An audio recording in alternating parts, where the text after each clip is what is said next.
Alors en voilà une par exemple qui est particulièrement intéressante. Végétalien crudivore depuis 8 mois. J'ai constaté que je perdais de petites plaques d'émail. C'est pas des petites plaques d'émail. Des petites plaques d'émail. J'en ai repéré 3 au moins. J'ai aussi des sensibilités dentaires. Pourtant mon hygiène est parfaite. J'ai 43 ans et j'avoue que cela m'inquiète. Carence, acidité de tous ces jus et fruits, détoxination. J'ai le sentiment d'aller sur le bon chemin, mais j'avoue que si mes dents se dégradent ainsi, ça va finir par me faire flipper. Et l'émail perdu ne revient pas. Qu'en penses-tu? Merci, à bientôt. C'est signé Descartes. Alors, pour répondre à la fin de la question, l'émail perdu ne revient pas. Non, ça c'est faux. L'émail perdu reviendra. La minéralisation des dents, elle peut. Il peut y avoir une déminéralisation et il peut y avoir une reminéralisation.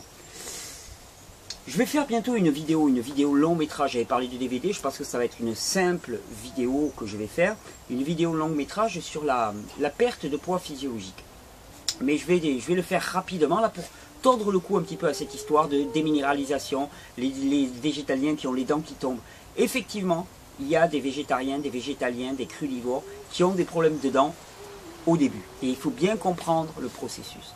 Le corps a 3 moyens de neutraliser, de gérer les acides quand ils sont dans le sang. Le premier, c'est l'œdème, c'est-à-dire appeler de l'eau, appeler des grandes quantités d'eau de manière à diluer.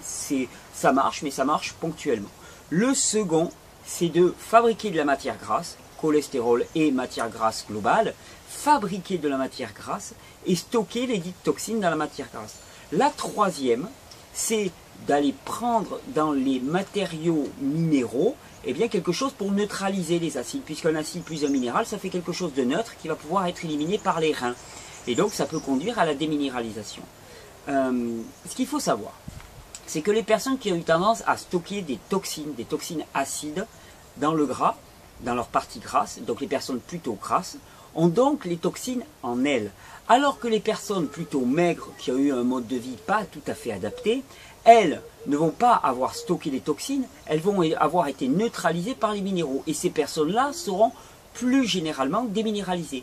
Donc, si on est maigre et rarement, si on vient d'un mode de vie antérieur dans lequel, au niveau alimentaire, on n'était pas dans un régime physiologique, si on est maigre, on est déminéralisé.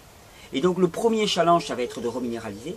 Si on a plutôt de la masse grasse, alors à ce moment-là, on va être chargé de peu déminéralisé, mais chargé de toxines qui, à partir du moment où on va commencer à manger cru, vont se relâcher dans l'organisme. Et c'est pour ça que pour alimenter quelqu'un de maigre et pour alimenter quelqu'un de gros, la démarche est totalement différente. Gros, gras, je vais dire, est totalement différente. Et donc, qu'est-ce qui se passe quand quelqu'un a de la masse grasse, qui commence à manger cru, manger végétalien, cru, avec beaucoup de fruits, il va commencer à brûler ses graisses en grande quantité et il va commencer à relâcher dans l'organisme des produits acides. Ces produits acides, soit ils arrivent à sortir, soit ils sont neutralisés par des minéraux. Où est-ce qu'on a des minéraux? Dans les os et dans les dents.